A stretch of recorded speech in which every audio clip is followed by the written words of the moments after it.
Bueno, ¿qué tenemos aquí? Cárcavas nuevamente en estado crítico, ¿sí? Entonces, no sé si ustedes leyeron el letrero.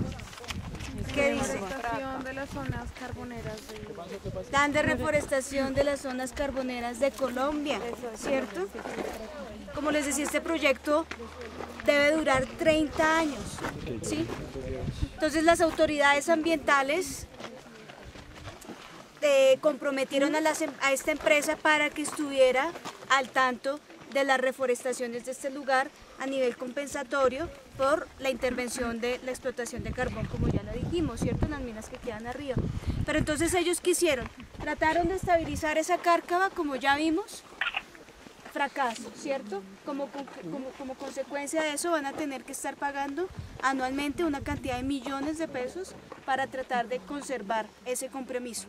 En este lado no hicieron nada, solamente trataron de sembrar algunos pinos y algunas especies, hay algunas especies nativas allí, ¿sí? Ahora, ¿cuál es una de las ventajas de los pinos? Es que el pino está en zonas secas, crece, zonas húmedas, crece, zonas semi-inundables, crece, o sea, el pino crece donde sea. ¿Cuál es la variación que tiene como tal el pino? La profundidad de las raíces, ¿sí?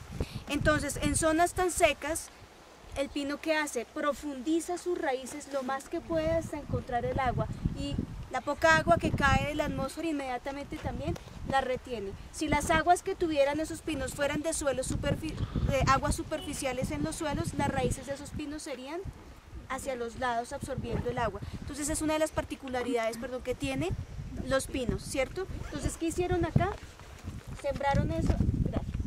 Sembraron esto allí con el fin de tratar de retener un poco las aguas de escorrentía, ¿sí? Es una de las ideas que ellos tuvieron. Sin embargo, ¿qué hubiera sido algo más efectivo? ¿Se acuerdan las banquetas en Suezca, las cunetas? ¿Sí? Entonces aquí tratar de hacer también cunetas para retener las aguas de escorrentía. No para que este suelo se salve, porque este suelo ya nadie lo salva, porque es su tendencia, ¿cierto? Ya lo hemos dicho varias veces, pero sí para conservar la cuenca hidrográfica. ¿Por qué?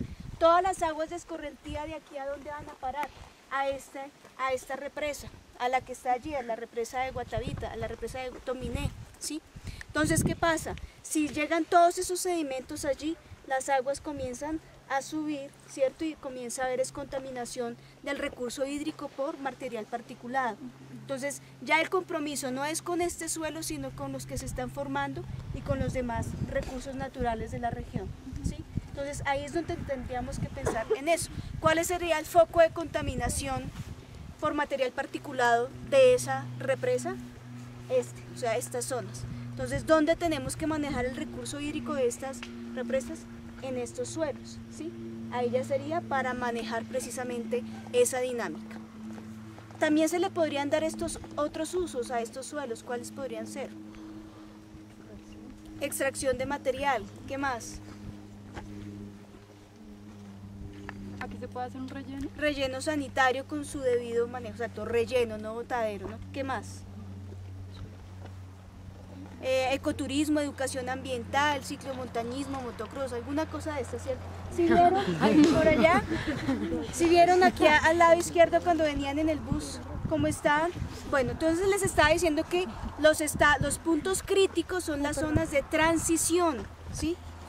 Ahora vamos a llegar después a una zona de Barlovento. De ahí en adelante, o sea, toda esta zona de aquí en adelante ya es de observación de ustedes. Entonces vamos a hacer lo mismo. ¿Cómo vamos en el transecto?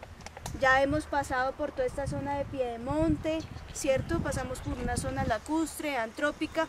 Ahora ustedes van a seguir observando los mismos factores formadores del suelo, los usos del suelo en el sector de Barlovento, en la zona de transición y en el sector de Barlovento.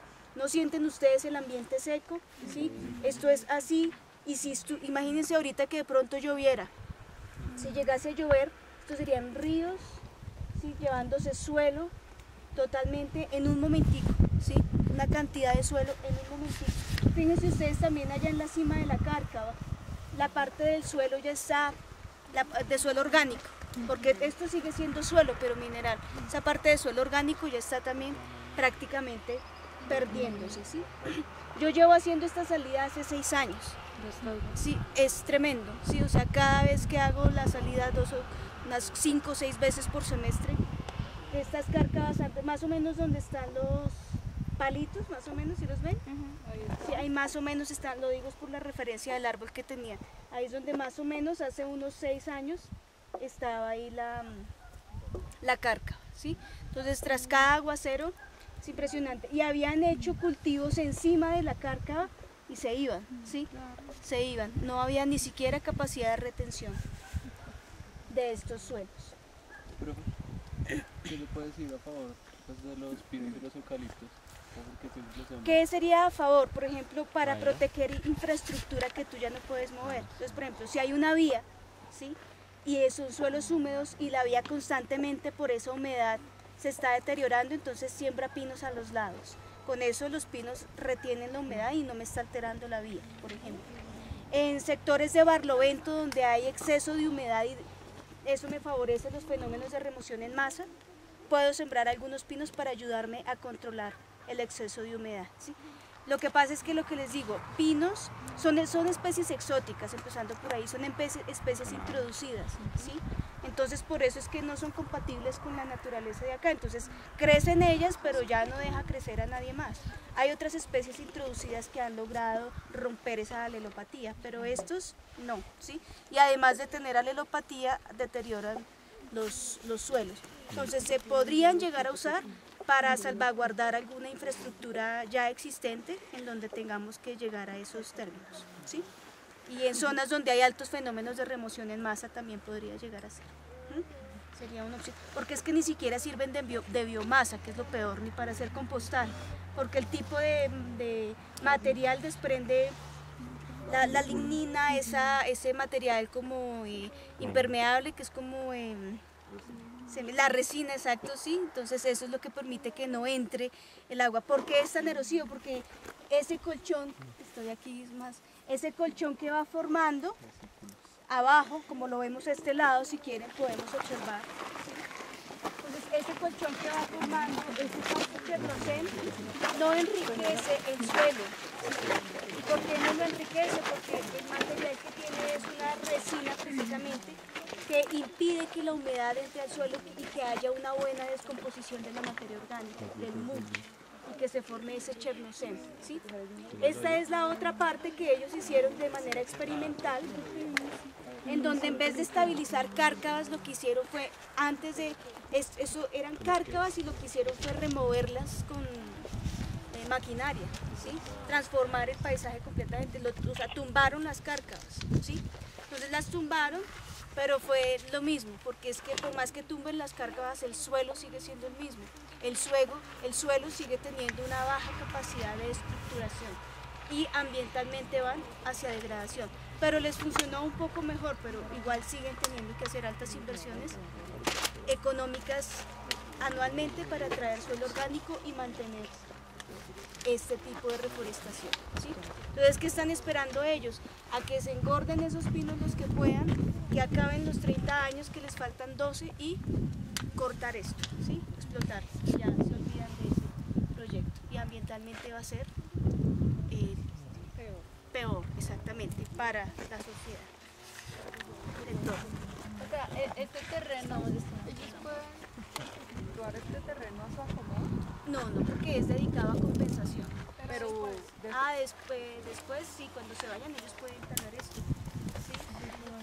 El compromiso es que supuestamente en 30 años, si uno compensa en un ecosistema, eleva su resiliencia y ya puede, o sea, ya queda restaurado. Pero en este caso no hubo ni restauración ni nada. Pero por las condiciones del suelo. Derecho de aprovechar lo que ¿Cómo se llaman, profe, los que están a cargo de esto? Algo de carbón. Ecocarbón. ¿Listo? Bueno, ¿alguna otra?